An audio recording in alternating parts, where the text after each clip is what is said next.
de contacto con Rubén Cortés. Él es periodista, escritor y analista político, a quien le agradezco muchísimo haber aceptado nuestra invitación. Rubén, tu canela fina, caray.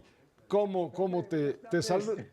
Canela fina. ¿Cómo, cómo te trata la vida? ¿Cómo te trata a ti la vida? Te Muy leemos bien, en el portal del querido Joaquín López Dóriga, escribiendo gracias. cosas fantásticas. Por cierto, hace unos días, hará medio mes, escribiste algo muy fuerte sobre Delcy Rodríguez, que está destapando el desfalco de Segalmex, caray. Claro, es un caso, el desfalco de Segalmex, es un caso que toca muy de cerca a la política mexicana y a personajes de la política mexicana, Pepe, del gobierno pasado, básicamente.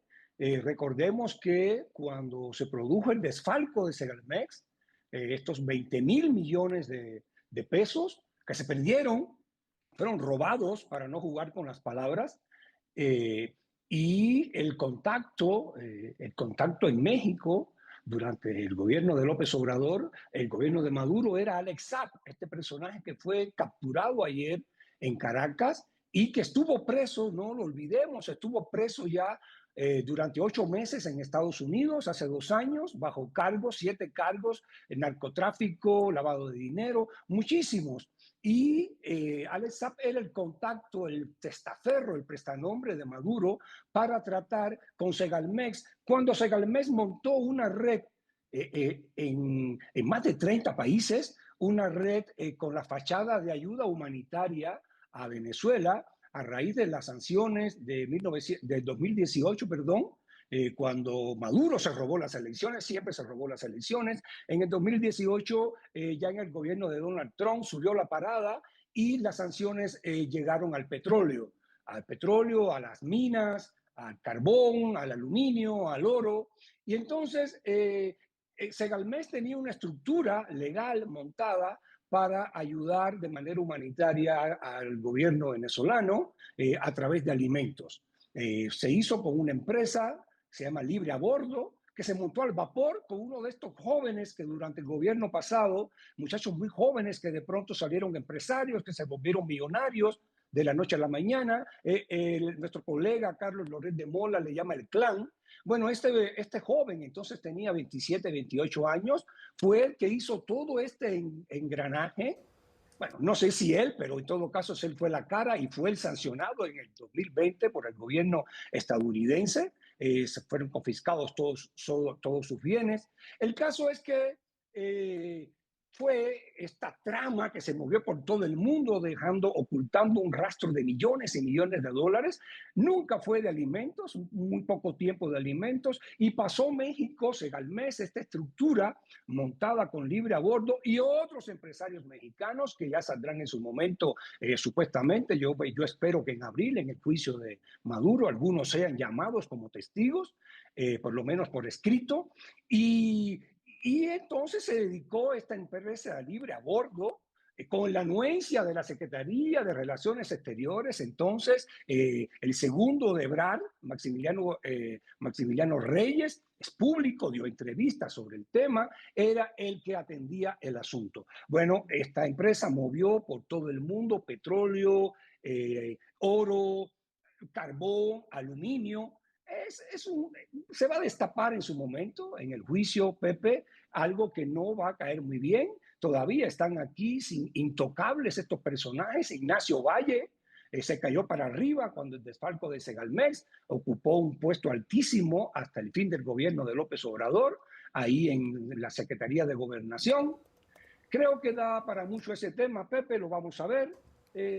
Lo de Saab ayer es un aviso. Me imagino que hay muchísima gente temblando en México en este momento, Sí. porque Saab seguramente se va a convertir en testigo protegido, ya estuvo en la cárcel en Miami, ya conoce cómo es el trato, se escapó por los pelos en estos inventos que hicieron Biden y Maduro, estos intercambios de prisioneros que no eran más que chantajes, y creo que no se va a convertir en testigo protegido, no va a pasar por el mismo calvario que pasó la otra vez, Pepe.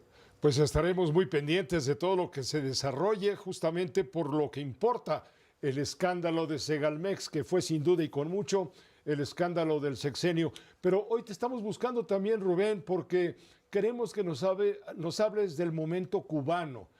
Cuba en este momento está digamos, en los principales titulares, hablando de una crisis inminente, de una situación terrible. Naciones Unidas habla de un colapso humanitario. ¿Cómo están las cosas? ¿Cómo ves las cosas?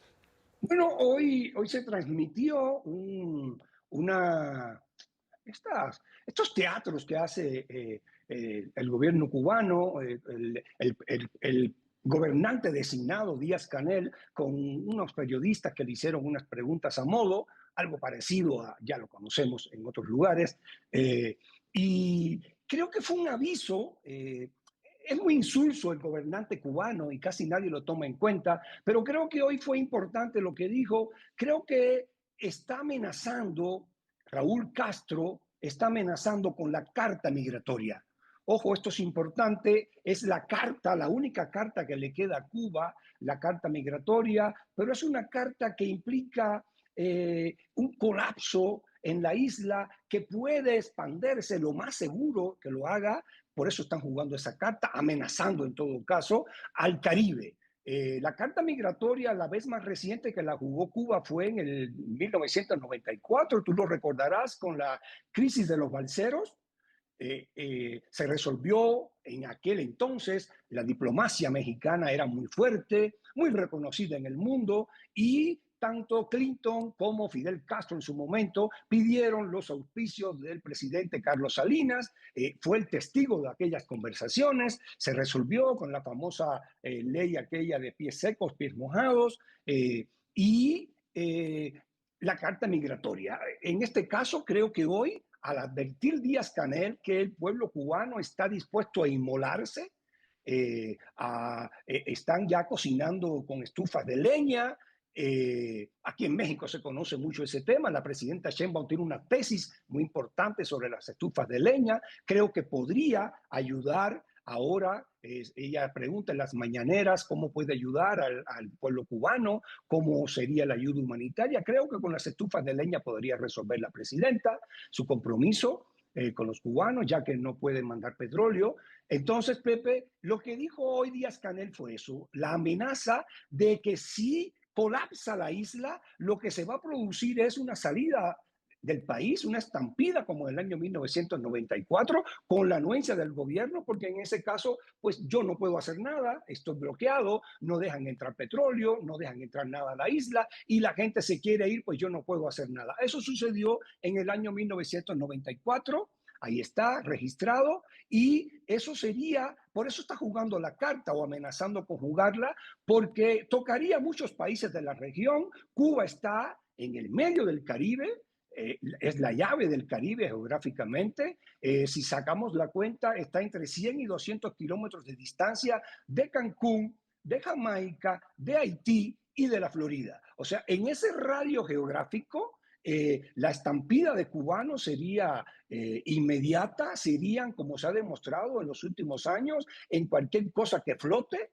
Los cubanos son balseros de vocación en todo caso, sino de nacimiento. Y entonces eso es lo que está o lo que amenazó hoy. Creo que de todo lo que dijo el gobernante cubano fue eso. Evidentemente están en negociaciones, siempre han estado en negociaciones. Hay que reiterar que si dos países han negociado y se han entendido de maravilla en los últimos 67 años, son Cuba y Estados Unidos. No hay un presidente estadounidense con el que la dictadura cubana no se haya entendido y no haya obtenido dividendos exitosos en las negociaciones, desde Kennedy con los prisioneros de Bahía de Cochinos, con Reagan, con todos. Siempre se han entendido muy bien y creo que están negociando, evidentemente, pero hoy lo que dijo Díaz-Canel, no lo olvidemos, no lo echemos ahí en el olvido, está amenazando, está asomando la carta migratoria. Si me siguen ahogando, si siguen asfixiando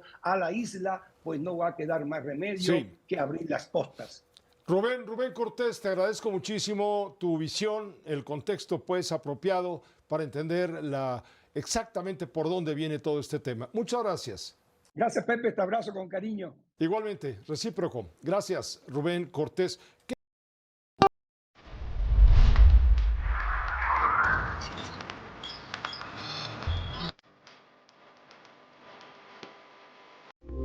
Esta fue una producción de Grupo Fórmula. Encuentra más contenido como este en radioformula.mx.